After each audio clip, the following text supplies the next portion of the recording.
Welcome to Dystopia Today, a podcast that explores the dark and often unsettling reality of our world.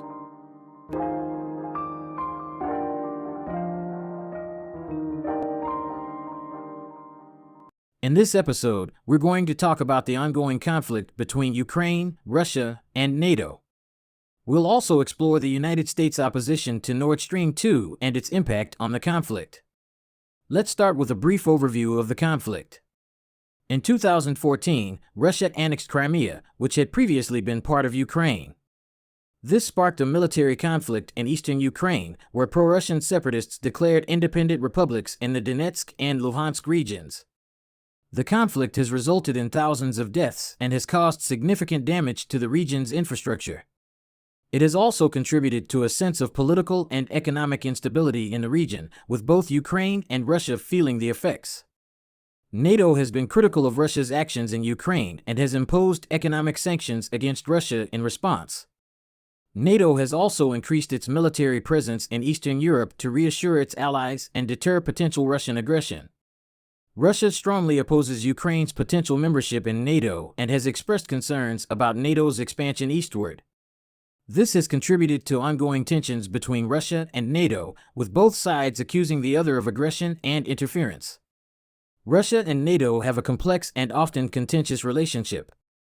NATO, which stands for the North Atlantic Treaty Organization, is a military alliance of 30 countries in North America and Europe that was formed in 1949. The primary goal of NATO is to provide collective defense against potential security threats to its member states.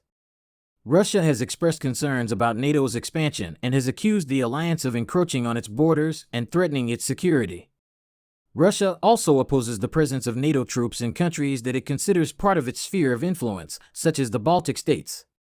NATO, for its part, has been critical of Russia's actions in Ukraine and its aggressive behavior towards its neighbors. NATO has responded to these concerns by increasing its military presence in Eastern Europe and by bolstering its collective defense capabilities. This has further escalated tensions between Russia and NATO. In recent years, there have been some attempts at dialogue and cooperation between Russia and NATO, particularly in areas such as counterterrorism and arms control. However, the relationship between the two remains tense, and there are still significant differences in their respective views on security and regional stability. It is worth noting that Ukraine is not currently a member of NATO. Although the country has expressed interest in joining the alliance and has cooperated closely with NATO on a range of security issues, including joint military exercises and reform efforts, it has not yet been granted membership. The question of Ukraine's potential accession to NATO has been a contentious issue in the region, particularly in light of Russia's annexation of Crimea and ongoing conflict in eastern Ukraine. Russian officials have warned that any move to bring Ukraine into NATO would be viewed as a direct threat to Russia's security interests and could provoke a strong response. While some U.S. politicians have called for greater support for Ukraine and have expressed support for its eventual membership in NATO, others have been more cautious, recognizing the potential risks of escalation and the need for dialogue and diplomacy in addressing the conflict in the region. Overall, the question of Ukraine's relationship with NATO remains a complex and sensitive issue, with implications for both regional security and broader geopolitical dynamics. Here are some notable quotes. "It's a very complicated situation. I think we need to be very cautious about moving Ukraine into NATO without really thinking about the consequences." Senator Bernie Sanders, 2019. "The idea of a stable and peaceful Europe is based on a security architecture that includes both NATO and Russia. I don't think you can just keep expanding NATO without regard to Russia, because Russia is a significant part of the security architecture of Europe." Former Vice President Joe Biden, 2014. "I think we should be extremely careful about further expansion of NATO. We need to engage Russia, and that will mean talking about areas of common interest, and in some cases negotiating with Russia on some of the very difficult issues we face." Senator Elizabeth Warren, 2015. "Another layer to the complexity of the conflict is the United States' opposition to Nord Stream 2. Nord Stream 2 is a gas pipeline that is designed to transport natural gas from Russia to Germany, bypassing other transit countries in Eastern Europe. The project has been controversial because some countries, including the United States, have expressed concerns that it would increase Europe's dependence on Russian gas and give Russia greater leverage over its neighbors. The United States has threatened to impose sanctions on companies involved in the project, arguing that it would undermine European energy security and benefit Russia. Germany has been a strong supporter of the project, arguing that it is necessary to meet its energy needs and reduce its dependence on coal and nuclear power. There has been criticism in the United States that Germany is putting its energy needs ahead of regional security concerns. German officials have argued that the country's energy policy is a sovereign matter and that they cannot be seen to be bowing to external pressure. The invasion of Ukraine by Russian forces in February 2022 has further exacerbated tensions. With the Nord Stream 2 pipeline being attacked and damaged just months later, it is clear that the conflict has the potential to escalate even further. If the situation continues to deteriorate, it is possible that NATO could become more involved in the conflict, potentially leading to a direct military confrontation between Russia and NATO forces. This could have catastrophic consequences, not just for Ukraine and Russia, but for the entire world.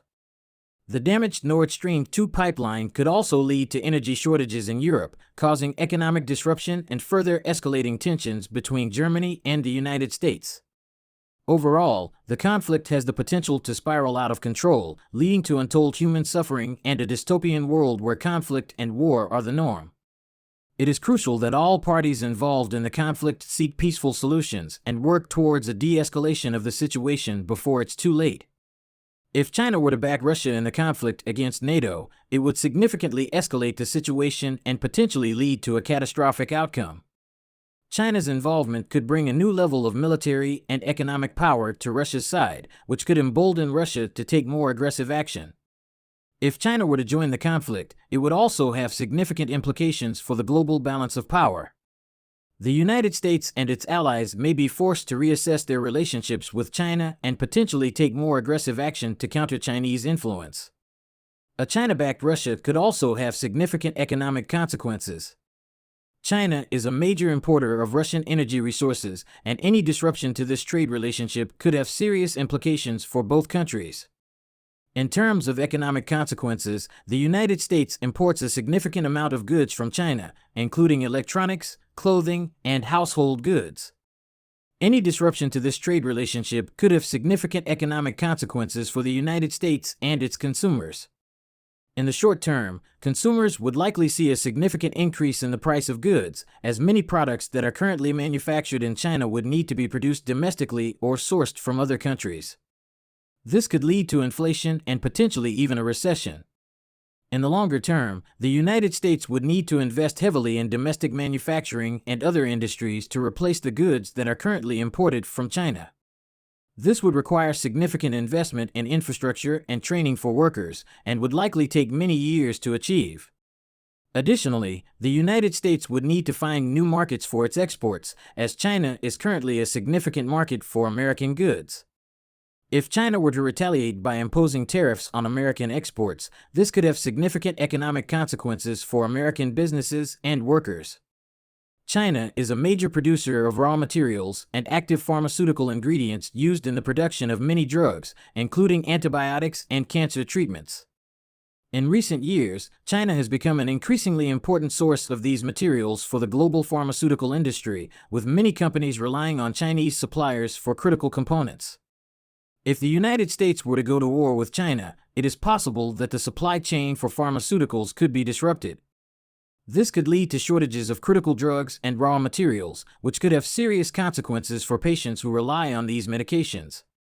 In the short term, companies may be able to find alternative suppliers for some components, but in the longer term, it would likely be necessary to develop new domestic sources of these materials.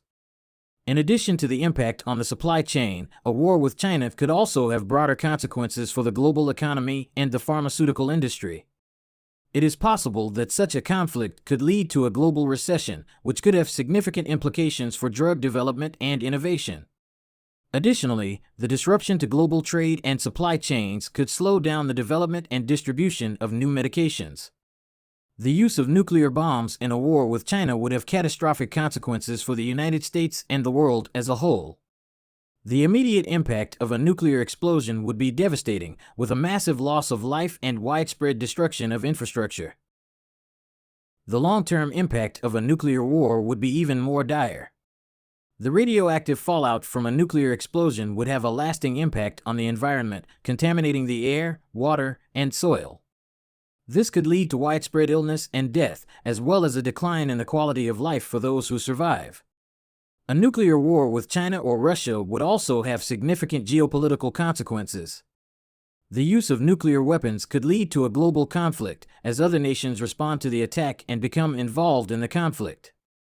This could lead to a breakdown in international relations, with countries turning on each other and forming new alliances based on geopolitical interests. The economic impact of a nuclear war would also be severe, with a significant decline in global trade and a loss of confidence in the financial system. This could lead to a global recession, with high levels of unemployment and poverty. Thanks for listening. Stay vigilant. Stay informed. Now Lo-Fi.